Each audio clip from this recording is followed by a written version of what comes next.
нийгэм, улс төр, эдийн засаг, цаг үеийн тулгамдсан асуудал, олонний анхаарал татсан чухал үйл явдлууд, түүнийг дорсон сэтгүүл. Бид чухал үйл явдлын эздийг тэмдэгч, харин тэдний байр суурийг тодорхой мэддэг. Тэдний үзэл санаа, үйл хэрэг та бидний амьдралд хэрхэн нөлөөлөх вэ? Энэ бүхнийг хар хайрцаг нэвтрүүлгээс хар хайрцаг. Оройн тэргийн үзэгчдээ хар хайрцаг нэвтрүүлгийн шинэ дугаар эхэлж байна. Өнөөдрийн дугаараар агаарын бохирдол, хот төлөвлөлт, эрчим хүч болон үр дүнд суурилсан төлөвлөгөөний асуудлаар Улсын хурлын гишүүн Лувсан Жамцтай ярилцах болно. Хар хайрцаг. За юуны өмнө бид бүгдийн урилгыг хүлээн авч манай нэвтрүүлэгт хүрэлцэн ирсэн танд маш их баярлалаа. Баярлалаа. Хөрсөнд нарийн эсрэгээрээ баярлалаа. За таны хувьд бол Монгол Ардын намын жагсаалтын номер 1 гэдэг утгаар нь таныг бол хүмүүс сайн мэддэг байх. Мангадгүй тэрнээс өмнө бас маш олон нийгмийн сүлжээний постууд өөрийнхөө блогоор дамжуулж бас үзэл бодлоо илэрхийлдэг залуу мэрэгжилтний хувьд бас их идэвхтэй юм дуу хоолойтой залуу эксперт гэдэг утгаар нь бас мэдж байгаа. Гэхдээ одоо миний эхний асуулт бол таныг Улсын хурлын гишүүний тангаргаа өгснөөс хойш бараг жил болох гэж байна. Тэгэхээр энэ цаг хугацаанд таны одоо мэдэрч байгаа өнөөгийн улс төр засаглалын хувьд ямар одоо мэдрэмж авав гэдгээс одоо эхний асуултаа тавья гэж байна.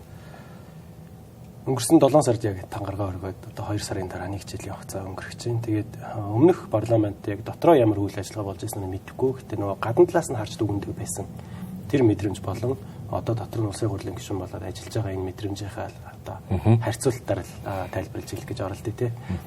Яг ер нь энэ жагсаалтын тогтолцоо буюу энэ холимог тогтолцоонд шилжээд зөвхөн тойргих биш. Мэргэжлийн төлөөллүүдийг салбарын туршлагатай хүмүүсийг улс орны бодлого боловсруулах, хууль тогтоох энэ институцид оруулж ирэх нь бол хэрэгтэй зүйл байсан юм байна гэдэг дээр бол яг дотор нь энэ үед бол мэдэрч байна л да. Яг тойргийн гишүүн болон жагсаалтын гишүүний ялгааг харьцуулж хэлэх бол дурггүй. Гэхдээ нөгөө бодит ажлын ачаал ямар байдгийг нь тэ харьцуулж хэлэх юм бол тойргийн гишүүд бол маш их завгүй юм байна.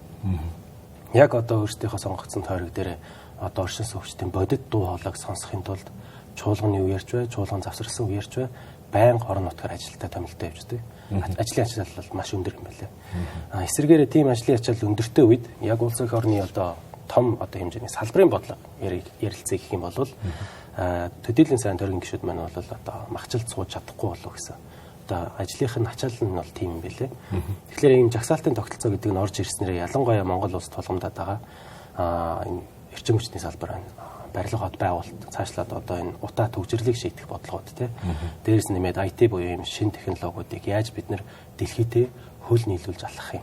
Яаж шинэ залуу юм байна энэ салбар руу олон улсад өрсөлдөх одоо чадвартай болж боловсон хүчин болж бэлтгэх тийм гэсэн тий. Ийм зүйлүүдийг бодож хурлын тогтоолын төсөлж байт юм тий. Хуулийн төсөл ялангуяа хөгжлийн бодлого төлөвлөлтөөр эднийг тусах чадвартай, туршлагатай тийм хүмүүс бол яалцгүй Монгол улсын их хурлд бол байх хэрэгтэй юм байна. Тэр өнцгөөс бол яг мэргэжлийн одоо миний хувьд хот байгуулалт барилгын салбарын одоо мэргэжлийн одоо туршлага маань үнэлэгдээд жагсаалтаар нэрвшээд улсын хурлын гишүүн болсон. Энэ өнгөрсөн 1 жилийн хугацаанд бол мэргэжлийн холбоотойгоо маш их тулж ажилласан. Ер нь манай барилгын салбар, хот байгуулалтын салбар үндсэндээ 5 холбоо байгаа. Архитекторын хэвлэл, инженерийн холбоо, зураг төсөл зохиогчдын холбоо, Монголын барилгын үндэсний ассоциац, тэгээ Монголын барилга одоо туслан гүйцэтгэгч нарын холбоо гэж байдаг. Хагасаа өдөр болгон өглөө оны цагаар одоо мэргэжлийн хүмүүстэйгээ уулзнаа. Ялангуяа барилгын тухай хууль, хот байгуулалтын тухай хуулийн шинжилсэн найруулгыг өргөн барьж байгаа. Энэ цаг үе дээр мэргэжлийн салбарынхны дуу хоолойг энэ хуулийн төсөлтөөр тусгаж өгөх нь маш чухал гэж байгаа. Энтэйгээ уялдаад бас яаж Улаанбаатар хотын төлөвлөлтийг зөв болгох юм, зөв хэрэгжүүлэх юм. Тэрэн дээр иргэдийн дуу хоолойг яаж тусгах юм. Ялангуяа энэ утааг шийдэхин тулд ямар боломж бололцоо байдгийг, цаашдаа бид ямар бодлого барих ёстой юм. Төгжрлийг шийдэхэд бид ямар дэд бүтцүүдийг барих ёстой гэсэн ийм асуудлууд дээр дотор нь ороод тоонд нь ажиллаж байгаа учраас мэргэжлийн зөвлөгөө өгөх боломжууд бүрдээд ийн гэж хараад энэ бол их одоо миний одоо ажилдаа одоо идэвхтэй ажиллаж байгаа бас нэг одоо нэг суур шалтгаан болж байна л да.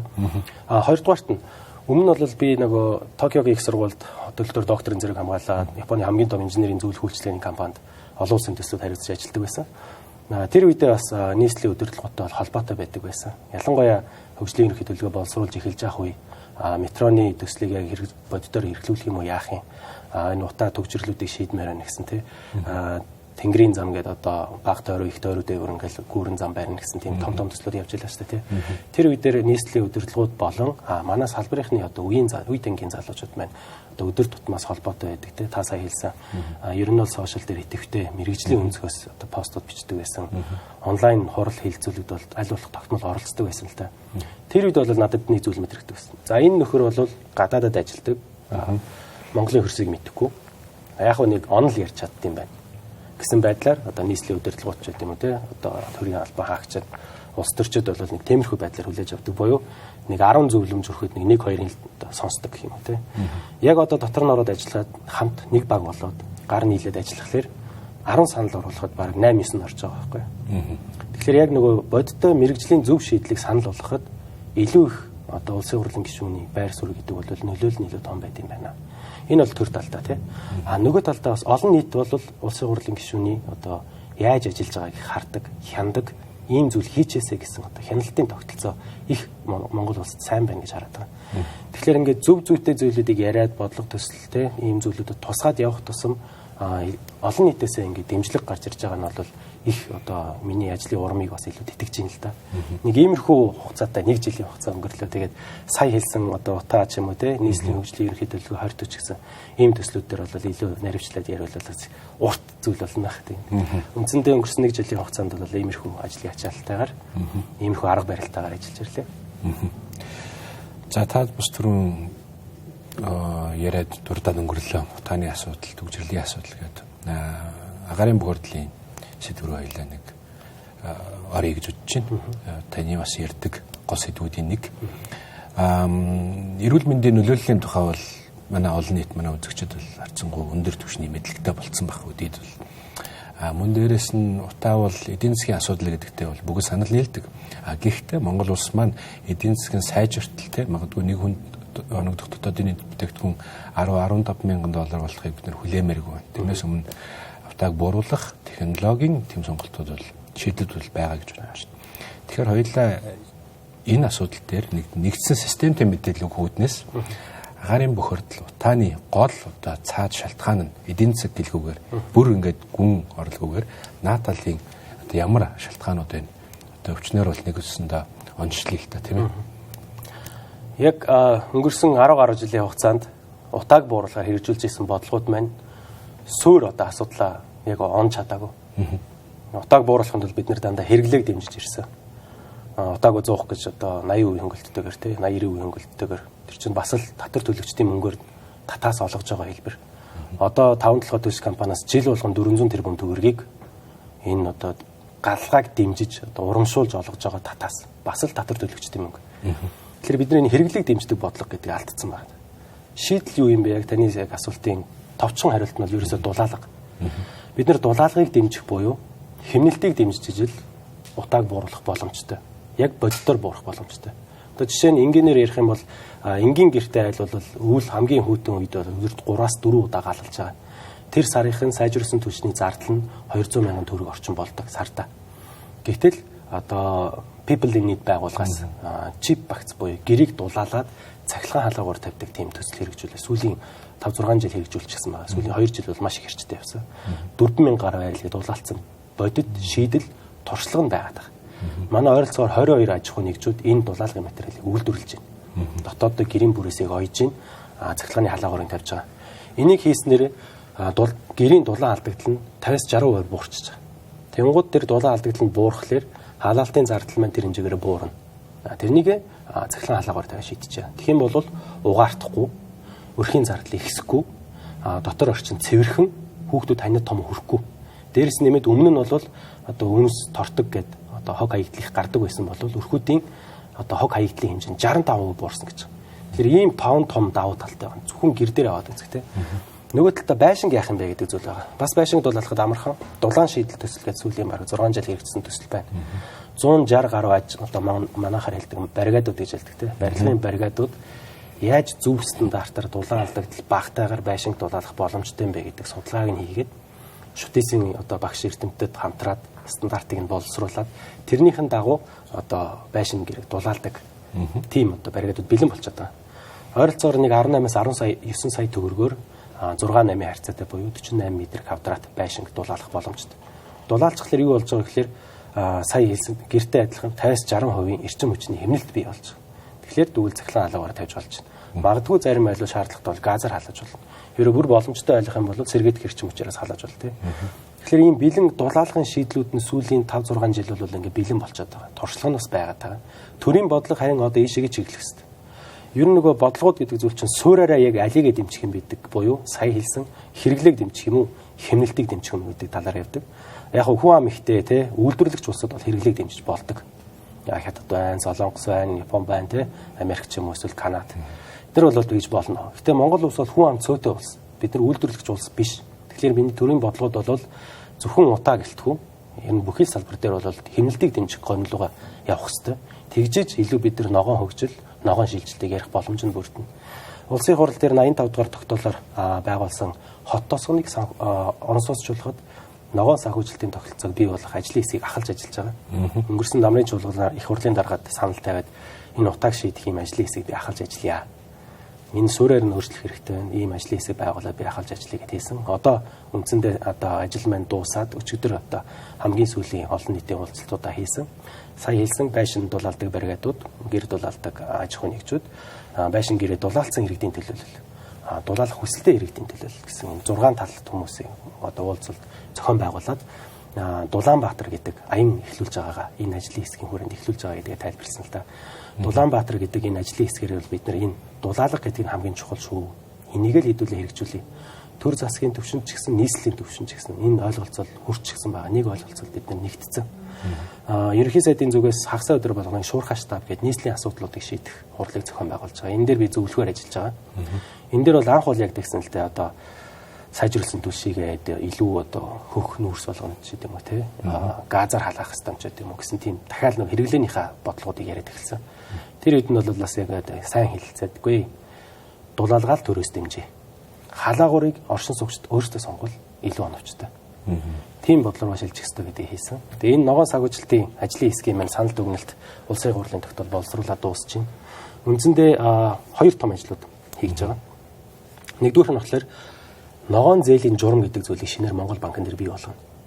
Одоо манай ногоон зээл маань хэрэглээний зээлтэй адилхан буюу 36 сараар зээл олгодог. Дээрээс нь нэмээд манай ногоон зээл одоо олгож байгаа банкнууд олгож байгаа ногоон зээлүүдийн 80-аас 90% нь цахилгаан машин, цахилгаан бараа, скутер гэсэн ийм буцаад импортоор авдаг ийм бараа бүтээгдэхүүнүүдэд олгогдоод байгаа. Энэ бол манай улсын эдийн засгийн томоор нь харсан ч гэсэн асуудалтай зүйл. Тэгэхээр ногоон зээлийн журам гаргана. Нийт хувийн банкнуудаар олгож байгаа зээлийнхаа 80%-ийг бол байшин гэрийн дулаалгад олгох хэрэгтэй. Тэр 80%-ийн талыг нь ногоон бизнес эрхэлдэг буюу байшин гэрийг дулаалдаг бригадууд, аж ахуйн нэгжүүдэд ногоон бизнесийн зээл олгож өгье. Үлдсэн 20% дээр бол яг ногоон цахилгаан машины дээр хэрэгжилж болно гэсэн тийм зүйл. Энийг ийм том өөрчлөлт хийж байгаа. Хэрвээ энийг хийж чадах юм бол одоо бид нар гаруй заахын тулд шууд очиод одоо өдөртөөл зээл нь шийдэгддэг шүү дээ. Гэтэл байшин гэрээ дулаалыг ихлээр асуудлаа шийдэх гэж маш их уддаг. За хашаа нь газарт орсон юм ороогүй юм уу? Тинчээ энэ одоо дахин төлөлтөнд орсон юм ороогүй юм уу? Цахилгаан нь яг тогтвортой хангамжаар ирэх юм уу үгүй юм уу гэдэг маш олон асуудал байдаг бол тэр бүх асуудлуудыг товчхон, тодорхой, ойлгомжтой болгох буюу төрийн хамгийн том үүрэг болох тодорхой байдлыг бий болгоё гэж. Тэгснээрээ бид нэр гар утсч гэдэг юм уу эсвэл одоо хэрэглээний зээл авдаг шиг адилхан хурдаар байшин гэрээ дулаалах зээлийг авах боломж нь бүрдэнэ. За одоо ингээд ярингууд зарим хүмүүсээс хэлж байгаа. Зээл олох гол шүү дээ. Ингээд ингээд. Боддоор зардлын тооцоод үзэхлээр бид нар одоо жил болгон 5-7 төлөв 400 тэрбум зарж байгаа асуул том дөнгө нэгдсэн дөнгөөр харахад бол хямдхан байна. Төрөөс үзүүлэх татаас бол зөвхөн зээлийн хүүгийн татаас. Одоо ногоон зээл бол хас банкн дээр жилийн 12% хүүтэй байгаа бол төрөөс 6% татаас олгоё. 6% ногоон зээл дээр орох юм бол гэрээ дулаалахад сарын төлбөр нь 25,000 төгрөг. Тэгэхээр та сар болгон 25,000 төгрөг илүү төлөхөд л таны гэр утаа гарахгүй, таны хүү таньд өрөхгүй, үнс тортог тоос шороо гарахгүй. Тийм амьдралын чанар нь дэших боломжтой байна. Дээрээс нэмээд хамгийн чухал зүйл бол угаартах эрсдэлгүй. 25,000 төгрөг сарын төгрөг тийм. Байшин дээр бол сая хэлсэн. Ойролцоогоор дунджаагаар нэг 250 байшингийн хэмжээнээс болно л да. Дунджаагаар нэг 250,000 төгрөгийг сар болгон төлөхөд таны байшин эрчим хүчний хэмнэлтэд дулаахан дотор агарын орчин чанартай гэсэн ийм зүйлүүд бий болоод байгаа. Тэгэхээр энэ галгаанд одоо өдөр болгон нэг айлд ойролцоогоор нэг 40 минутаас 1 цагийг зарцуулж байгаа. Тэр цагаач гэсэн юмрх боломж нь бүрдэнэ. сая хэлсэн айлын одоо өрхийн зарлага тий халаалтандаа зарж байгаа зарлага бас буурч байгаа гэсэн үг. Тэгэхээр том дөнгөр нийслэл Улаанбаатар хот гэлтгүү дархан Эрдэнэт болон аймгийн төвүүдийн утааг бууруулж гисэн боломжтой ийм ногоон зээлийн журмыг бий болгохоор улсын хурлын тогтоолын төсөл байна. Хоёрдугаар зүйл байгаа. Хоёрдугаар нь болохоор татвараас иргэн одоо буцаан олголтыг одоо сангийн яам дээр боловсруулсан татварын багц зөвлөн дээр тусгаж өгсөн. Гэтэ энэ заавал батлагдах ёстой тийм санал байгаа. Өнөөдөр орон сууц худалдаж авах юм бол 6 сая төгрөгийг хүн амын орлогын албан татвар төлснөөсөө буцаан олголтоор авдаг тийм. Энийг 15 сая төгрөг болгоно. Дээрээс нэмээд байшин гэрээ дулаалах юм бол тэр зардлыг нас буцааж олгоно гэсэн. Тэгэхээр гэрийг чип багцаар гэрээ дулаалахад 3 сая төгрөг буцаагаад авчна. Гэрээ дулаал ногоон зээл авлаа, гэрээ дулааллаа, утаа гарахаа боллоо, дулаах юм боллоо. Хүүхэд таниад өрөхгүй. Гэтэ тэр 3 сая төгрөг та татварын буцаа олголтоор буцаагаад авна. Байшингаа магадгүй 19-20 сая төгрөгөөр дулааллаа. Та 15 сая төгрөгийн буцааж авах боломжтой. Ийм том хөшүүрэг, 2 том хөшүүргийг бий болгож өгч байгаа. Энийг хэрэгжүүлэхэд 2 оролцоо маш их чухал. Мэдээж төр тодорхой байх ёстой, нийслэлийн хэрэгжүүлэх төсөл арга хэмжээнүүд бодиттой байх ёстой боловч нөгөө талдаа иргэд оршин суугчдын нэгдүгээр оролцоо. Энэ маш чухал. Манай иргэд маань дулаалга гэдэг нь шийдэл юм байна. Бидэнд хэрэгтэй юм байна. Үнийн хувьд ч гэсэн төрөөс дэмжлэгээр боломжийн болгож өгч байгаа юм байна. Аль болох олуулаад дулаалъя. Болж игэл жилд 10 мянган гэр дулаалах. Жилд 10 мянган байшин дулаалах. Иргэжил бол 15 мянгаар тий. Энийг хийгдэг иргэдийн оролцоо маш чухал. Хоёрдугаарт нь сая хэлсэн гэр дулаалгын үйлдвэрлэдэг аж ахуйн нэгж 22 байгаа. Барилгын байшин дулаалах боломжтой сургалтын тавьсан бригадууд 168 байгаа. Эднэрийн мань оролцоо бас хэрэгтэй байна. За тэр засгийн бодлого бол дулаалга руу чиглэлээ гэдгийг тодорхой болгоод хэрвээ их хурлын тогтоолын төсөл болон саяны татварын багцын хууль батлагдах юм бол эрэлт нийлүүлэлт хоёулангийн дэмжих бодлого зэрэг бий болж байгаа юм байна гэдгийг их эрт ойлгох хэрэгтэй. Энийг ойлгох үүднээс энэ Улаанбаатар гэдэг аяныг бас хэрэгжүүлээд явж байгаа. 2-3 үе шаттайгаар энэ би бол 28 он хүртэл улсын хурлын гишүүн хийж авах замд бол энэ Улаанбаатар аяныг бол цуцалтгүй хийн хорооны иргэдийн нийтийн хурал дээр ч гэсэн биеэрээ очиж аж ахуйн нэгжүүдтэй очиж энэ танилцуулгыг хийж байгаа гэсэн тийм ажлын төлөвлөгөөтэй. За хоёлаа үргэлжлүүлээд энэ Улаанбаатарын тухай ярилцгаална. Үзэгчдээ Хэсэгхэн ормын засварлагын дараа эргээд уулзцгаая. Засварлагын өмнө таны ярьсан шийдлүүдтэй би бол 100% санал нэг байна. Татаас бол тодорхой хэмжээнд байж ах хэрэгтэй. Ягаад гэвэл агаарын бохирдлоос болж Монгол улс дотоодын нийт бүтээгдэхүүний 10%-ийг одоо эдийн засгийн одоо энэ дам нөлөөллөөр бол алдаад байгаа. Тэгэхээр ягаад бид нар дотоодын нийт бүтээгдэхүүний 3-5%-ийг энэ тал дээр шийдэл дээр зарцуулж болохгүй гэж гэсэн зүгээр хамгийн энгийн логик бол байна тийм ээ. Хоёулаа маш олон шийдлүүдийг ярьлаа. Нэгдсэн үндэсний байгууллагын хүүхдийн сан, People-ийн нийтийн тэр чип багц байна тийм ээ. Гэрч зориулсан жирээс олон улсын байгууллага тийм Европын холбооны тэр дулаан шийдэл гэсэн төслүүд байна.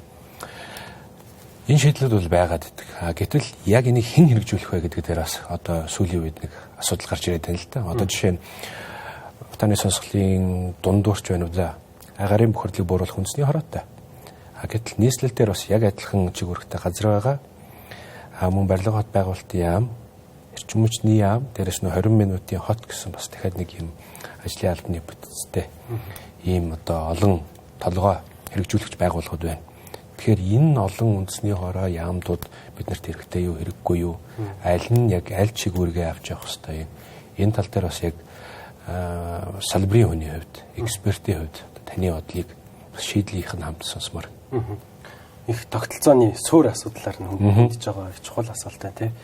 Энэ дээр нөгөө манай төр засаг сүүлийн 30 жил юу хийж явсан хэрэг хэрэгжүүлэх төсөл арга хэмжээндээ л ач холбогдол өрж гисэн.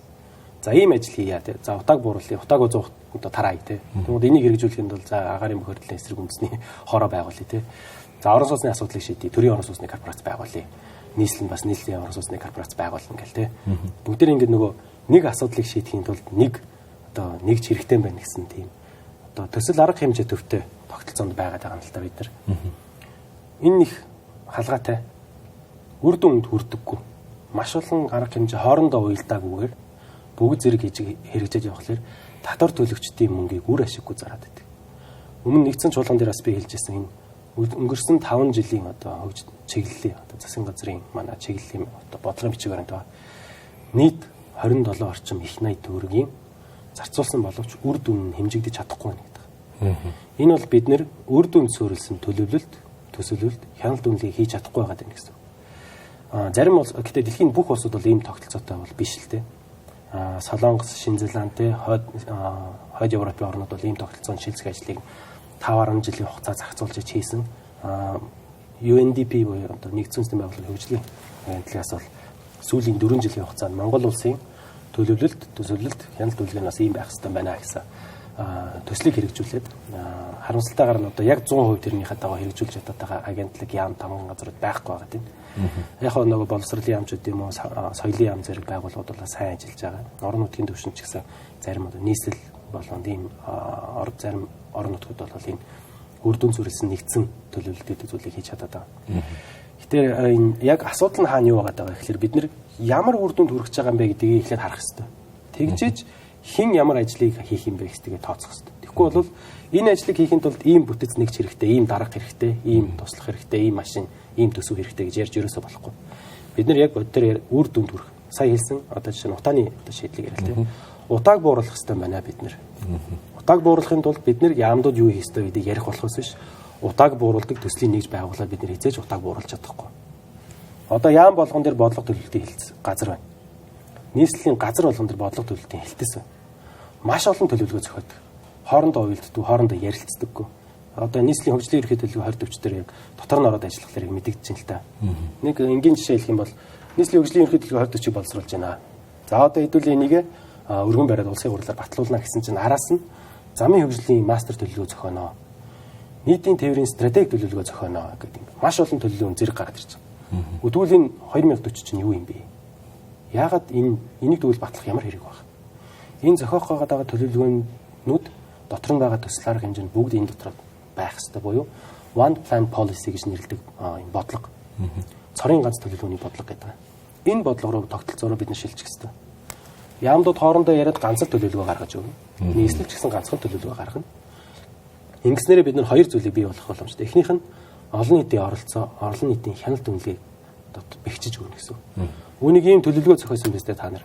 Энийг батлан гэд ганцхан төлөвлөгөөтэй байна гэд энийг баталсан. Одоо энийг хэрэгжүүлээч. Утаа буурахгүй шүү дээ. Ягаад байшингаа дулаалахгүй байгаа, гэрээ дулаалахгүй байгаа гэсэн шаардлага тавьдаг хэлдэг. Нөгөө талд хувийн аж ахуйн нэгжүүдэд бас их давуу талтай. Одоо бид нар төр хувийн хөгжлийн түншлэл гэдээ маш олон зүйлүүд ярьж байна тийм. Гэтэл одоогийн байгаа нөхцөл байдал бол аж ахуйн нэгж одоо жишээ нь захирал хүн тийм. Улс төрчтэй ойрхон биш л байх юм бол ер нь бол төр хувийн хөгжлийн түншлэлийн төслийг хэрэгжүүлэх боломжгүй. Яг тэр төслийг одоо цахилгаан станцыг барих юм уу үгүй юм уу? Энэ хувийн хөгжил одоо хөрөнгө оруулах гэдэг үйлдвэрсэн цахилгааны хөдөлж авах юм уу үгүй юм тодорхойгүй тийм. Тэгэхээр ганцхан төлөвлөгөөтэй болсноор бид нар яг юу хийх нь тодорхой болохгүй. Хувийн хөгжилч гэсэн оролцоход амархан болно гэсэн. Хөрөнгө оруулахад амар зөвшөөрөл дараагийн худалдаа авалтын тогтолцоон ч гэсэн ойлгомжтой болж байна гэсэн. Ийм давуу талууд бий болох гэдэг. Тэгэхээр одоо яг их хурал дээр эдийн засгийн хөгжлийн яамнаас одоо өнгөрсөн 7 хоногт 2026 оны хөгжлийн төлөвлөгөө гэдэг зүйл гарч ирж байна л да. Энэ бол 205 KPI буюу шалгуур үзүүлэлттэй. Гэхдээ энэ дээр бас том асуудал байгаа. Бид нар алсын хараа 2050 гээд урт хугацааны бодлоготой 73 KPI буюу шалгуур үзүүлэлттэй. 5 жилийн чиглэл дээр бид нар 95 KPI-тэй. Тэгээд 4 жилийн хөтөлбөр дээр 195 байсан баг. Тэгээд жил болгоно ихтэй 200-тай. Тэгээд одоо нөгөө төсөвлөлт буюу яг гол нөгөө татвар төлөгчдийн мөнгийг зархаж байгаа тэр бодлогын бичиг баримтанд тэрнээс ч олон KPI таах. Яагаад ийм олон төлөвлөгөөнүүд байж хахад хоорондоо энэ KPI-нууд нь уялдахгүй байна гэдэг чинь бид нар үр дүнд суурилсан тогтолцоонд шилжиж чадаагүй нэ гэсэн. Уг нь үндэснээрээ бид нар 100 шалгуур үзүүлэлттэй байя. Тэ эсвэл 200 ч юм уу магадгүй хэдж байсан болно л доо. Гэтэ үндэснээрээ бид нар энийг зорих хэрэгтэй, ийм үр дүнд хүрэх хэрэгтэй гэд бодлогын бичиг баримт нь ганцхан байх юм бол яамдууд бүгдээ тэрнийхээ төлөө одоо төсөл арга хэмжээгээ зохицуулна гэсэн. Төсвөө зарцуулж эхэлнэ гэсэн. Дараа нь хэмжигдэхүүн бодиттой болоод эхэлнэ гэсэн. Яг ийм тогтолцоороо шилжихгүй бол дахиад бид ингээ 30 жил явах юм бол дахиад энэ утаа төгжрөл иргэдийн орлогыг дээшлүүлэх, аж ахуйн нэгжүүдийг дэмжих гэсэн ийм зүйлүүдийг хэрэгжүүлэх боломжгүй. Тэгэхээр энэ дээр анхаарах хэвээр 185 дугаар тогтоолоор бас улсын хурлын дарга санал тавиад ийм үр дүн зөвлөсөн зөв шалгуур үзүүлэлттэйгээр төсвийн зарцуулалтыг үр дүнтэй болгох ажлын хэсгийг ахалж ажиллая гэд сая байгуулад эхний хурлаа зохион байгуулсан. Энэ 7 оны 2 дахь хурлаа буюу одоо 5 дахь өдөр энэ өмнөх 4 жил хэрэгцсэн UNDP-ийн төслийг санхүүжүүлж байсан Европын холбоотой хамтраад мэрэгжилтнүүдийн дунд хэлэлцүүлэг зохион байгуулъя гэж бодож байна. Яг одоо энэ 2026 оны хөгжлийн төлөвлөгөөг засгийн газар болон орон нутгийн засаг захиргаа өргөн барьсан байгаа энэ үед энэ хэлэлцүүлгийг зохион байгуулад боддоор бид нар төлөвлөж чадчихэв нөө. ер нь бид нэр төлөвлөдөг үндэстэн болох юм уу үгүй юм уу гэдэг зүйлийг санал бодлын солилцоод ялангуяа энэ хууль тогтоолгож байгаа байгууллагад байгаа манай ажлын хэсгийн 10 гаруй гишүүд байгаа. Энэ гишүүдтэйгээ сайн ярилцаад цаашдын хөгжлийн бодлого төлөвлөлт түүний удирдлагын тухай хуулийн дээр ямар өөрчлөлтүүдийг оруулах ёстой. Сая хэлээд байгаа бид нэр шалгуур үзүүлэлтээ яаж зөв тавих юм буюу одоо шугам барьчаад өндрөөл хэмждэг болъё. Шугам барьчаад бид нэр жингээ хэмжих болъё гэдэг тийм. Бүгдээрээ бас нэг шугам хэрэгэлдэг болъё гэсэн одоо ерөнхий гол санаа шүү дээ тийм ээ. Нэг шугамтай болъё гэдэг. Тэгэхээр маш олон зүйлийн мэдээллийг та сайн хүчлээ л та цогцоор нь. Тэгэхээр би яг дараагийн асуудлаа Улаанбаатар 2040 гэж ярьж эхэлснийх нийслэлтэй холбоотой энэ асуудлыг хөндөмөр.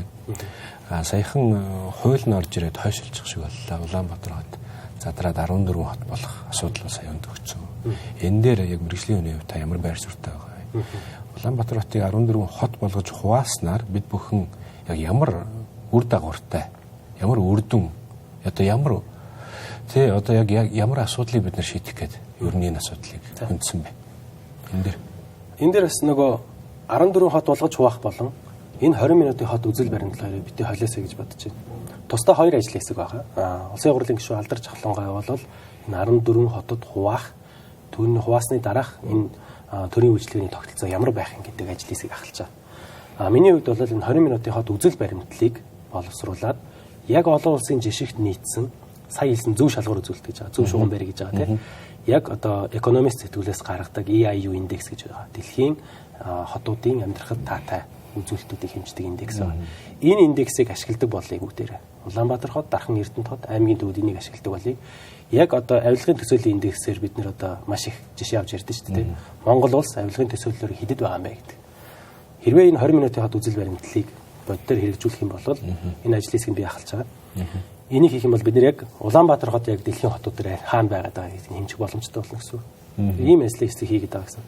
Сая одоо хойшлуулдаг нь бол саяны 14 хотод яаж хуваах юм бэ гэдэг л хойшлсон. Яг бид нэр цаашдаа хотын төлөвлөгөөг, байгуулалтын төлөвлөгөө боловсруулалтаа барихын 20 минутын үзэл баримтлал бол хэвээрээ байгаа. Ажлын хэсэг дээр төслөө бол боловсруулаад дууссан. Засгийн газар дутахгүй, засгийн газар их хурал дүргэн бариад батлана. Үүнээс цааш бол Монгол улсын хот төлөлтийн бичиг баримт бол энүүгээр явна. Сая та 14 хот дээр асуулт асуусан бол энэ дээр нэлээд төлөвлөрөд хариулъя тий. 14 хот дээр энэ засаг захиргааны нэгжийн оновчлыг хийнэ гэдэг бол дэлхийн бүх хотод хийжсэн. Токио хийжсэн, Парис хийжсэн, Лондон хийжсэн, бүгд хийжсэн. Энийг хийгээд байгаа гол нь яагаад хийж байгаа вэ гэхээр одоогийн Монгол Улаанбаатар хотын нөхцөлөөр жишээ авах юм бол бид нэр хорооны одоо засаг даргын байр гэж байгаа тий. Хорооны байр гэж байгаа. Тэнцээ үзүүлдэг байсан үйлчилгээний 87% нь Монголиа буюу цахимжчихсан. Гэтэл өнөөдрийг хүртэл хорооны байран дээр 10-аас 20 одоо төр ялбаагч үйлчилгээ үзүүлэлт байждаг тий. Нэгэнд цахимжчихсан юм бол тэр хорооны байрыг бид нэр төрийн албаагчид байдаг байр биш. Иргэд оршин суугч нар хоорондоо иргэдийн нийтийн хурлаа зохион байгуулах боломжтой байр болгоё. Илүү эргэн төвтэй болгоё. Ийм зүйлүүдийг хийж байна. Нэгэнт цахимжцсан үйлчлэгүүд нь Монголиа дээр байгаа юм бол үлдсэн тэр 13% үйлчилгээг нь илүү хүртээмжтэй байдлаар төлөвлөдөг болъё гэсэн тийм өөрчлөлтийг хийх уг зорилготой юм. Гэтэ нэг олон нийтэд бас ойлгомжтой тайлбар өгч чадахгүй тал бас харагдаад байна. Тэгээ энэ бодитоор яг төрийн одоо урсгал зардал хэмнэх тийм үү? Төсөв цомхон болох юм уу? Дарганаар цөөрөх юм уу гэж байгаа тийм. Нийслэлээс гаргасан судалгааг харахад бол одоогийн байдлаар нийслэлд нийтдээ 6700 албаа хаагч байна. 14 хот тулгаж хувааснаар саяны хэлээд байгаа хорооны байран дээр одоо үзүүлэх шаардлагагүй үйлчлэгээ үзүүлээд байж байгаа хүмүүсийг хэрвээ бид нар цомготоод илүү оновчтой номын сан, хүүхдэд зориулсан номын сан, хүүхдийн тоглоомын талбай, ногоон байгууламж, үзэр үйлчлэгээ, музейний газар тийм зүйлүүдийг бид нэр байгууллагатай зарцуулах юм бол нийслэлийн албаа хаагчдын оронд 1000-аар буюу 22% буурах боломжтой. Тэгэхээр төр цомхон болох бас нэг одоо чухал алхам л да. Тэгээд нөгөө их зарим бас буруу ойлголт авчихсан хүмүүс бол нөгөө талаас нь даргын тоолон болох гэж яриад байгаа. Одоо бас нэг том өөрчлөлт өгөн зорж исэн нь бол 14 хотын захирагчийг оршин суугчид сонгодог болох гэсэн. Шууд одоо ингээ хотын даргын ажил, аж ахуйн ажлаа хийж чадахгүй байна. Тэгэх юм бол оршин суугчдаараа за болио тэгвэл таныг дахиж сонгохгүй гэсэн тийм төлөөллийн зөв тогтолцоороо шилжих ажлыг өгөн хийчихсэн. Тэгээ харамсалтай нас зөв ойлголтыг өгч чадаагүй одоо улс төрчид бас байна тийм. Тэндээсээ болоод хойшлуулах болж байна. Гэтэ бас бид нэр бэлдэх ажил байсан болохоор эсрэгээр бас илүү нягт нямбай бэлтгэл ажиллаа хийгээд зөв ойлголтыг хийгээд явсан зүгээр л гэж бодож байна. Нөгөө талд энэ 14 хотыг хуваахад яг эсэргүүцэж байгаа хүмүүсийг бас жоохон ойлгоосоо гэж бодож байна. Өнөөдөр дарь ихэд номын сан байгаа юм. Дамт арчаад хүүхдийн ногоон одоо хүүхдийн тоглоомын талбай тий ногоон байгууламж байгаа мó. Яагаад заавал бид нэр Улаанбаатар парк буюу энэ хуучин хүүхдийн парк дээр хүүхдүүд ирж тоглох ёстой байдیں۔ Яагаад энэ үндэсний цэцэрлэгэд хүрээлэн зайсан тал руугаа буюу урагшаага байдیں۔ Өнөөдөр сэлб дээр, баян хошуу дээр дам дарчаа шарахад толгойд дээр очиод хүүхэд аюулгүй эрүүл өсч торнох боломжтой тийм боломж орон зай байгаа мөнгө юу гэдгийг бас бодолж үзээсэй гэж бодод. Даргын тоог бид нэмэх гээд байгаа нь гол зорилго биш ээ. Бид нэр иргэн төвтэй, хүн төвтэй хотыг бий болгох нь гол зорилго буюу тэрнийгээ бас зөв хэмждэг болъё гэдэг. EIU индексээр хэмждэг болъё гэсэн. Ийм том өгнө өөрчлөлтүүдийг зориод байгаа гэдгийг бас олон нийт маань ойлгосоо л гэж бодож байна. Тэгээд аливаа нэг шийдвэр мэдээж гаргалаа гэхэд араас нь олон нийтэд ард иргэдтэй ойлгуулах нь хамгийн чухал ажил. Тэгээ өнгөрсөн удаа гарын бохирдлын асуудал дээр ч гэсэндээ би өмнөх ярилцлагууд дээр бас хэлж илээсэн. Тодорхой хэмжээнд одоо зэрэг сайжруулсан зуух, сайжруулсан түвшний дараа бол тодорхой хэмжээнд буурж исэн. Хамгийн гол бид нар энийг олон нийтэд зөв ойлгуулж чадаагүй. Тэр үр дүнгээ ерөөсөө одоо цацаж чадаагүй гэдэг тийм үү те мэдээлэл. Энэчнээс бас их асуудлууд бол гардаг аа. Тэгэхээр магадгүй саний асуудал дээр ч гэсэн би бас бүр мэдээлэлгүй л байна л да. Нийслэлийн маань бас төдийлөн бас их мэдээлэл бас их өгөхгүй. За нийслэлийн мэдээллийн одоо тутмаг байдал гэснээс хийн халаагуурын асуудал сүүлийн үед бас их гарч ирээд байгаа. Та бол яг энэ дээр маш олон одоо төрлийн олон салбарын мэргэжилтнүүдтэй хамтарч ажилладаг хүний хувьд төр засгийн газар за тэр нь нийслэл байна хамаагүй бид нэр технологи сонгох хэрэгтэй юм уу? Заавал нэг газ, заавал нэг цахилгаан халаагаар гэчээд трийгээ одоо шахах гэх нэшин тийм ээ одоо дэмжих хөшүүргийг нь бий болгох хэрэгтэй юу үгүй юу гэдэг дээр та бас түрүүн яг энэ дээр бол хариулсан л да гэхдээ бас яг энэ дээр тодорхойлон хариулт авчих гэж бодож байна. Төр бол технологийн сонголтыг ганцхан зүйл дээр л сонгоно. Хийн. Тэр бол хэмнэлтийг дэмжих бодлого буюу дулаалгыг л дэмжинэ. Дулаалгаа л сонгоно. Халаагуурын хэрэгсэл газ байна уу, цахилгаан байна уу, сэргээгт хэрчмөж байна уу? Эсвэл бүр пассив гэдэг халаагуур хэрэггүй болж иж болно шүү дээ. Энэ сонголтыг бол оршин суугчид өөрсдөө хийх ёстой. Манад нэг одоо сүүлийн бас 30 жилд хэрэгжиж ирсэн нэг дутагдaltaй тал гэх юм уу? Зөвхөн 30 жил гэлтэх одоо ер нь социалистийн тогтолцоо байдаг тал одоо бусад орнууд дээр ажиглагддаг тийм сул тал байгаа. Энэ бол төрн бүх юм хийгээд өгчээ гэдэг төрн шийдээд өгье гэсэн ийм одоо байдал нь давмгаалцдаг тийм. Ингэснээр бид нөгөө талдаа хувийн хвшил оршин суугчтай иргэдийн одоо бид нар өөрсдөө шийдэг гэдэг хүсэл хэрэмжлийг нь мохоож идэг. Тэгэхээр энийг болио. Бид нар бол цаашдаа иргэдийн оролцоо чухал юм байна. Аж ахуйн нэгжүүд маань идэвхтэй үйл ажиллагаа мэдээлжүүлэх, аян хөтөлбөрт оролцох гэсэн тийм нь илүү чухал байд юм байна. Төр төвтэй байдгаа болио. Төрийн оролцоо хамгийн бага байх хэвээр, цомхон байх хэвээр. Гол нь үр дүнтэй байх хэвээр. Тэмэлгээ чиглэх хэвээр гэсэн. Тийм одоо технологийн сонголт дээр бол дулаалгыг л сонгох хэвээр. Утааны асуудал дээр дулаасны дараа цахилгаан ч юм уу те бусад одоо их усрээр халаах асуудлууд бол гарч ирэхээр эрчим хүчний яамныхан одоо эсэргүүцэж байгаа нэг байр суурь байгаа гэдэг л да. Улаанбаатар хот энэ эрчим хүчний одоо ачааллаад хэлэхгүй байна. Тэгэнгүүт одоо ард иргэдийн одоо иймэрхүү нэг л үг хэлэхэд ард иргэдийн энэ хүсэл зорилго бол шууд мохно. Яг үнэхээр дулаалаад араас нь цахилгаанаар халаах гэтэл тэг нэг өдөр за нэг 12 цаг цахилгаан тасарлаа гэхэд л байшин хөлдөн шүү дээ. Тэгэхээр энэ тал дээр та бүгдийн барьж байгаа байр суурь шийдлүүд ямар зүйлүүд дээр төвлөрч ажиллаж байна. Эрчим хүчний одоо энэ ачааллыг одоо дааж чадах үеч одоо Улаанбаатарыг хөгжүүлэх тал дээр тийм ээ. Сая хэлсэн ногоон санхүүжилтийн ажлын хэсэг дээр бид нэр бүх яамдууд нийслэл ямар ажил хийх ёстой гэдэг өдөр нэмжиг боловсруулаад дууссан байна. Нийтдээ 4 хуудас болсон. Эрчим хүчний яам дээр хийх ёстой чухал асуудал. Та их чухал асуудлыг хөндлөө. Төр за та байшингаа дулаалцгаа. Тэгээд цахилгаанаар одоо халаах бол цахилгааныг одоо дэмжиж өгье гэж байгаа шүү дээ. Шөнийн цахилгаан халаагуурыг одоо бид нар хөнгөлж байгаа тийм. Тэгсэн мөртлөө яг тогийн таслах юм бол төр өөрөө иргэдтэй худлаа ярьж байгаа гэсэн зүйл бол. Аж үйлдвэрийн бодлогын байнгын орон дээр эрчим хүчний яамнаас асуугаалгаа. Тэрнийг байнга асуугаадаас тэр байнгын орны хурлын дараа нь би албан бичгээр явуулсан. 2025 онд нийтдээ 8 дүүрэгт 422 техник шинжилгээ ажлыг хийнэ гэсэн төлөвлөгөө эрчим хүчний яам танилцуулсан. Гэтэ тэр зүгээр ганцхан үйлбэр байдаг. Нийслэлийн хөгжлийн ерөнхий төлөвлөгөөнд төр тусгууц хэмжээний газрын зураг дээр нийслэлийн төвийн 6 дүргийн аль хороодууд тог тасрах юм бэ? 422 ажил хийж шүү дээ төсвийн мөнгөөр. Тэгвэл аль хороодууд тог тасрахгүй гэдэг амлалтаа өгч чадах юм бэ? За байя хөвчлэн хүрхээ болио таслаа гэхэд 2 цагаас илүүгээр бид нэр таслахгүй гэсэн. Төрийн энэ тодорхой байх гэдэг буюу хамгийн том энэ үүргээ энэ яамд бүх яамдууд хэрэгжүүлэх ёстой. Гэтэл тэрнийг хийж чадахгүй. Нийслэл дээр очиж явахлаар эрчим хүчний яам биднэрт мэдээлэл өгөөгүй мэдэхгүй. Эрчим хүчний яамнаас нь за нийслэлийн хөгжлийн ерөнхий төлөвлөгөө та нар саналаа өгсөн үү гэс биднээс асуугаагүй болохоор бид нар саналаа өгөөгүй ч гэдэг юм тийм. Ийм байдлаа ингээ төр дотроо янз бүрийн төлөвлөгөө зохиод байгаа сая хэлсэн нөгөө хитрхи олон төлөвлөгөөтэй байгаа тогтолцоогоо энэ бас гажуудалтай зүйл байгаа даа. Тэгэхээр энэ саяны тодорхой байх ёстой гэдэг зүйлийг л одоо улсын хурлын гишүүний хувьд олон нийтийн төлөөллийн хувьд энийг шахаж шаардаад ажлыг нь мэдээллийг нь аваад олон нийтэд хүргэе гэж бодож байна. Баярлалаа. Үзэгчдээ Песко ормын завсарлагын дараа эргээд уулзцгаая. Зарим нэгэн иргэний нийгмийн байгууллагууд, төрийн бус байгууллагууд ярьдаг байсан болохоос биш яг улс төрчид шийдвэр гаргах төвшний хүмүүс бол хизээч ийм өрөнд улаан цагаар бол утааны асуудлыг бол хөндөжсэн бол өнгөрсөн жилүүдэд маш хурхан л тоо. Тэгэхээр бас таны хувьд энэ асуудлыг гаргаж ирж байгаад би бол хувь хүний зүгээс бол маш баяртай байгаа.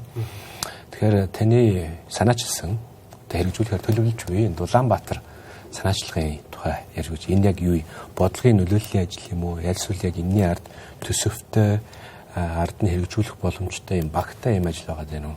Яг энэ дээрээ төвлөрч нэг мэдээлэл өгч. Баярлалаа. Яг дулаархаар бид нар утаагаа мартчихдаг.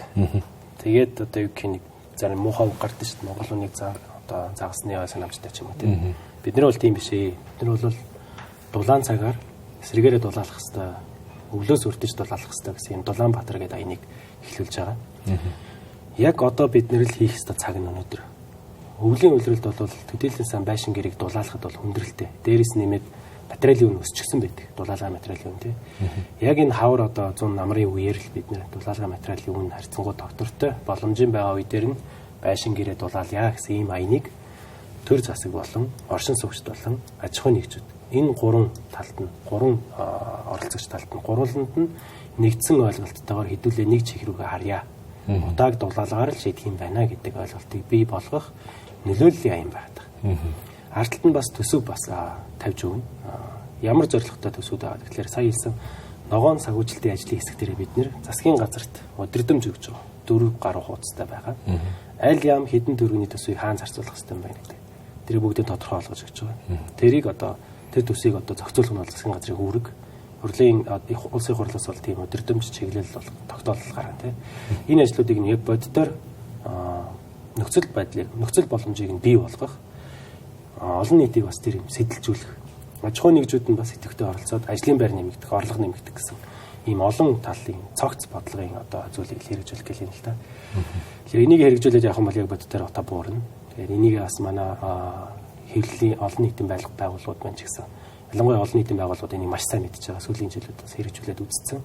Тэдний мань буйнаар бас энэ миний ахалж байгаа ажлыг хэсэг ажиллах хурдтай явж боломжтой байна л да. Нэгд нөгөө туршигдсан туршлаганд байгаад байгаа гэдэг нь бол маш том одоо давуу тал байгаад байна бидний. Монголчуудын маань давуу тал байна. Тэгэхээр энийг л яаж төрийн бодлогын төвшөнд тусгах вэ гэдэг л ажил их чухал байгаа. Энийг л хэрэгжүүлэх гэсэн тийм ажил байна да.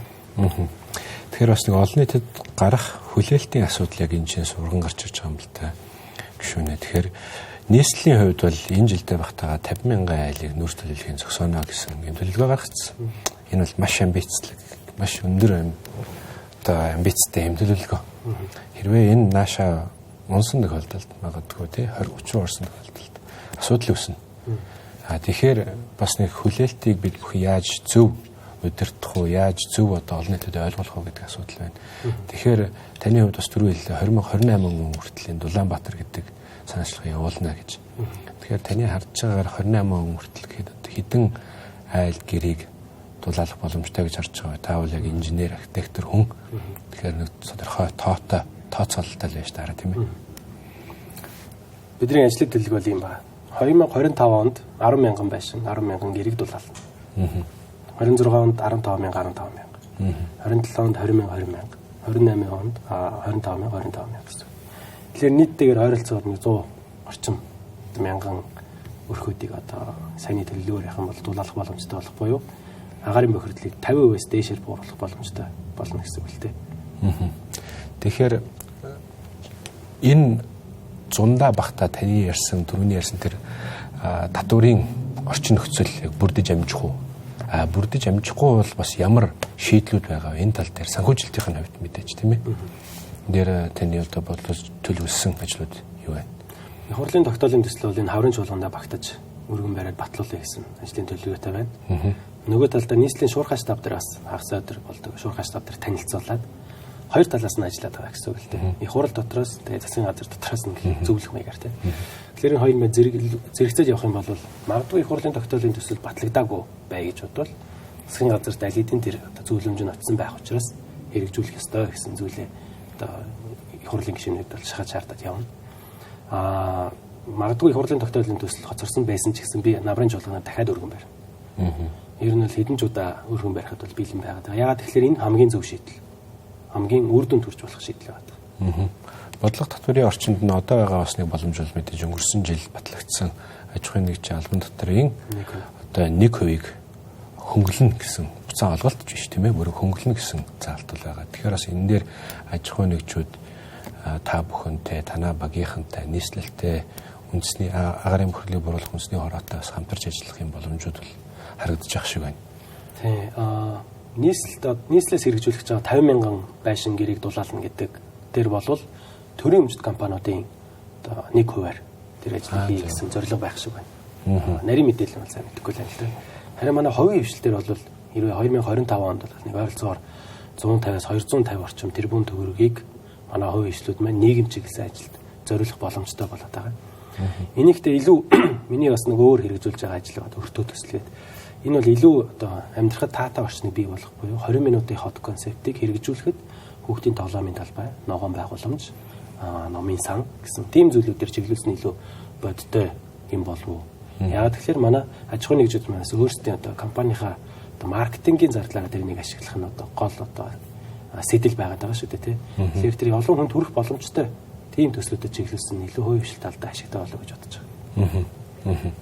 За яг энэ дээр суйрлаад дахиж нэмж одоо тодруулж асуухад түрүүн та бид ярьсан үр дүн суурьсан төлөвлөлт, үнэлгээ, хяналт, мониторинг гэдэг яг олон нийтийн зүгээс магадгүй ойш явахгүй тийм ээ. Анхаарал одоо хандуулах боломжгүй одоо юм жоох уйдгартай сэдв.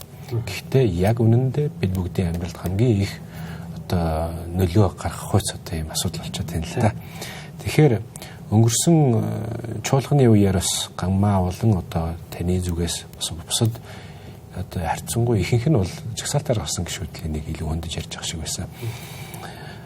Тайланг нь харахаар засгийн газрын гүйцэтгэлийн тайланг харахаар тэдэн хурал зохион байгуулав, тэр хүнтэй уулзав, тэдэн килограмм, тэдэн тонн түш үйлдвэрлэв гэсэн одоо ийм тайлангууд харагдаад байна. Таны болон танай ажлын хэсгийн төсөөллөөр үр дүн суурьсан төсөвлөлт төлөвлөгөө гэдэг зүйлийг бид бүхэн хэрэгжүүлвэл энэ тайлангууд дараа жил яаж бичигдэх юм бэ? Та энэ дээр нэг жишээтэй хариулж өгч. Их чухал асуулт байна тий.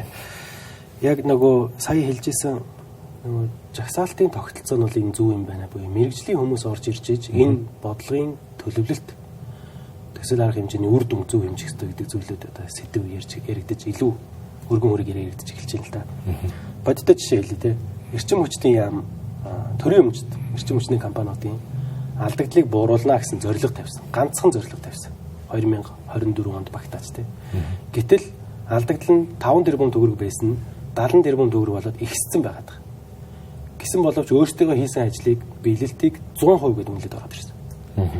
Гэхдээ та нар зорилтоо биелүүлээгүй биш бүр эсрэгээр дортчоод байхад яаж энийгээ та нар 100% биелсэн гэж өөрсдөө үнэлээд байгаа ингээд асуухлаар бид нар эрчим хүчний үнийг чиглүүлсэн одоо ингээд эрчим хүчний компаниудын алдагдал нь байхгүй болно. Тийм учраас бид нар өөрсдөө 100% үнэлсэн гэж. Үгүй шүү дээ. 2024 оны үр дүн ярьж байгаа шүү дээ. Өмнө жилээс нь 2025 он тий. Үр дүн нь 2025 онд л харагдана. Тэгэхээр зөв төлөвлөлт сураач. Өөрсдөө ажлыг зөв төсөөлөөч. Үр дүнгээ зөв хэмжээч гэдэг тийм зүйл байна. Нөгөө талд авилгын төсөөллийн индекс байгаа даа. Авилтаа тэмцэх газар бол сүүлийн 3 жилд нийт авилга албан тушаалын хэрэгээрээ олсон орлогоос улсын төсөвт 2.80 төгрөг орчим төгрөгийг төвлөрүүлсэн. Сайн ажилласан. Энийг бол үр дүнтэй явна гэж харж байгаа. Гэхдээ өөртөө ажлыг төлөвлөхдөө авилгаар олон улсын төсөөллөөрөө байр ахих ёстой гэсэн тийм зорилт тавьчихсан. Индексээрээ тийм ээ. Индексээрээ тийм. Байр ахих ёстой. Гэхдээ манай сүүлийн 3 жил манай авилгын төсөөлийн индекс 33 оноо буюу бид нар ерөөсөө сайжраагүй байрандаа байгаад байгаа. Яг дордоогүй гэдэг бол бас сайн үр дүн л дээ. Гэхдээ нөгөө бусад улсууд дордоод манай байр агцсан. Тэгсэн чинь бидний ажлын амжилт 100% болсон гэдэг. Дүгнэлт гараад ирж байгаа тийм. Тэгэхээр нөгөө зөв одоо ажлаа үнэлээч. Энэ дээр бас нөгөө өөр тогтолцооны асуудал ярих юм бол ер нь ягаад засгийн газар өөрийгөө үнэлээд байгаа юм бэ гэдэг асуудлаас байгаа тийм. Тэгэхээр яг засгийн газар хийх байгаа ажлаа төлөвлөгөө гаргахдаа алдаагүй хийх ёстой. Алдааныхаа тэр алдаагүй зөв гаргасан төлөвлөгөөн дээрээ тайлангаа бас тэгж гаргаж өгөх ёстой. Зөвхөн улсын хурлын гишүүд илтгэв. Манай олон нийт маань бас энэ төлөвлөгөө төсвийн бичиг баримтуудыг уншаасаа гэж хүсэж байна. Төсөв бол төсвийн нэгдүгээр хавсралтыг л харахад болно. 20хан хуудастай. Одоо яг таны сая хэлсэн дээр яамдууд юу хэлж орж ирдэг вэ гэхээр 2 тэрбум төгрөг төсвөлсөн 2 тэрбум төгрөг өрөөд дуусгацсан бид нэр 100% амжилттай ажилласан гэдээ ороод ирдэг. Гүйцэтгэсэй тий. Гэхдээ та нар мөнгө өрхөн зорилго өшөө та нарч. Үр дүнд төрхөн зорилго байгаамаа. Удаа буурах юм уу? Орлого сайжирсан юм уу? Хүүхдүүд таны төрхөнд багассан юм уу? Хүүхдүүдийн боловсрол дээшилсэн юм уу? Нэг ангид 50 60-аараа шигцэлтэй сууж байгаа багангийн хүүхдүүдийн маань тоон нэг ангид 40 болж буурсан юм уу гэдэг. Яг ийм бодиттой үр дүнгуудыг л асуух хэрэгтэй байна. Тэгээд парламент зэг юм ингээд сайт дээр ийм хуулийн тогтоолын төсөл болон бүх зүйлүүд онлайнаар тавигддаг. Нэг магадгүй юу чи хагас өдөрч гэдэг юм уу те ажлын одоо 5 дахь оройч гэдэг юм нэг чөлөөт цагаар ажил багтай үеэрээ манай иргэд маань энэ хуулийн төсөл ялангуяа ийм тайлангийн яамдууд өөрсдөө 100% гэж үнэлээд байгаа энэ бичиг баримтуудыг бас нэг хэрвээ өөрсдөө ажилтдаг салбар байх юм бол харчаасаа гэж бодож байна. Яг сая эрчим хүчний яам бол үсрээлийн хоёрхан нүрэл байгаа байхгүй. Тэгэхээр эрчим хүчний салбарт ажилтдаг хүмүүс тэрийг харчаасаа. Багш нар маань боловсролын салбарын 3 нүрийг харчаасаа. Манай эмч зөвлөгч нар маань эрүүл мэндийн яамны 2 нүрийг харчаасаа гэсэн. Тийм иргэдийн оролцоог л бас их байх ёстой гэж зөвлөж боддог. Арчлал бэхжихийн тулд засгийн газар иргэдийн төлсөн татврын мөнгийг үр дүнтэй зарцуулдаг болохын тулд бид нар иргэд маань өөрсдөө ийм бодлогын бичиг баримтыг 2 нүр харцгаад яах вэ те. Тийм уриалгыг бас хэлмээр байна да. Иргэдийн оролцоо маш чухал гэдэг дээр үл саналдаг байна. Ялангуяа төсөв хэлэлцүүлж байгаа тохиолдолд зарим одоо идэвхтэй иргэд болон одоо иргэний нийгмийн байгууллагууд, төрийн бас байгууллагууд төсвийг одоо орж харах гэж үздэг л дээ. Тэгэхээр бас нийтлэг нэг тулгардаг асуудал бол нөгөө оруулж ирсэн PDF тэр нөгөө файлууд нь хүн уншихын аргагүй ингээд заавал албаар ингээд мөрөөлгөө тавьсан юм шиг сканертад оруулаад ирсэн байдаг. Энэ дээр баг таны одоо ард түмний олон нийтийн төлөөлөл болж сууж байгаа улсын хурлын гишүүний хувьд бас албан шаардлага хөргүүлээд эсвэл энийг хуульд өөрчлөлт оруулт юм уу? Яад тийм бүр заавал энийг нь одоо тий зүгээр л нэг баг Word-ийн файлаар нь тавьчихад л тэр иргэдийн сонирхол илүү сайжрах юм болов. Тэр хяналтанд тэрийгээ дагаад сайжрах юм болов гэсэн бас асуудал байдаг шүү. Тийм ээ. Энэ дэр үр дүнд хүрсэн шүү. Өнгөрсөн намрын чуулгажингаа энийг ярьсан. Хэвлсэн цаасыг сканертаад тэгээд парламент дээр тавьдгаа болоо. Чи нэг үгээр нь хайж болохгүй уншиж болохгүй те бүрзийгээд харагддаг.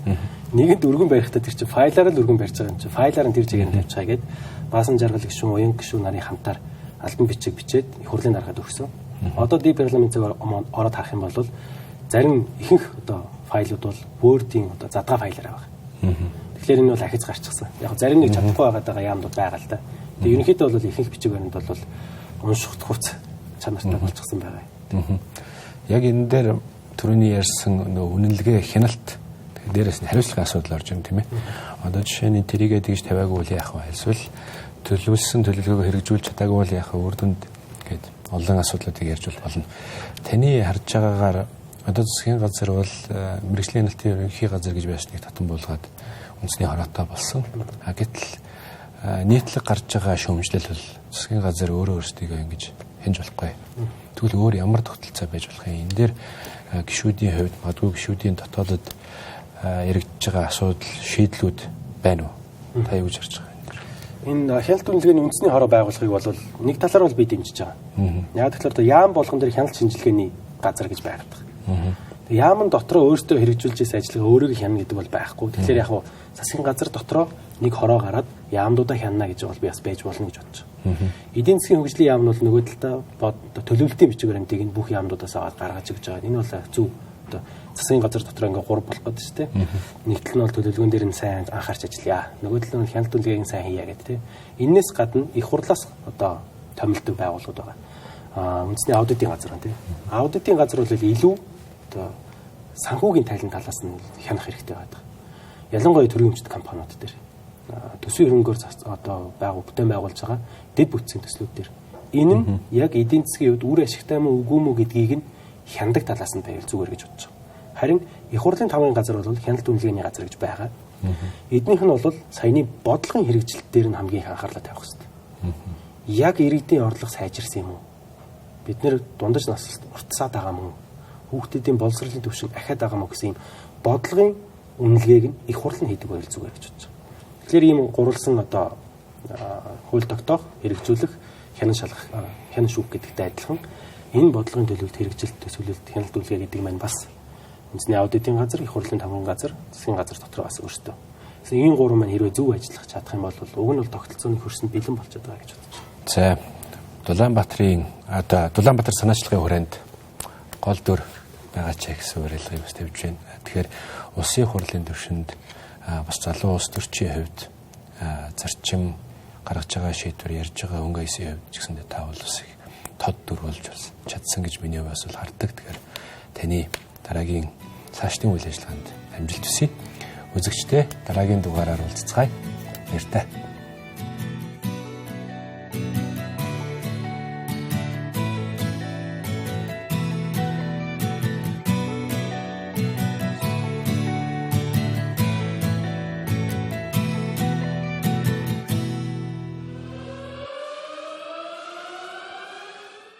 Нийгэм, улс төр, эдийн засаг, цаг үеийн тулгамдсан асуудал, олонний анхаарал татсан чухал үйл явдлууд, түүнийг дорсон сэтгүүл.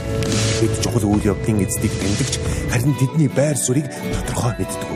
Тэдний үзэл санаа, үйл хэрэг та бидний амьдралд хэрхэн нөлөөлөх вэ? Энэ бүхнийг хар хайрцаг нөхөрлөөс хар хайрцаг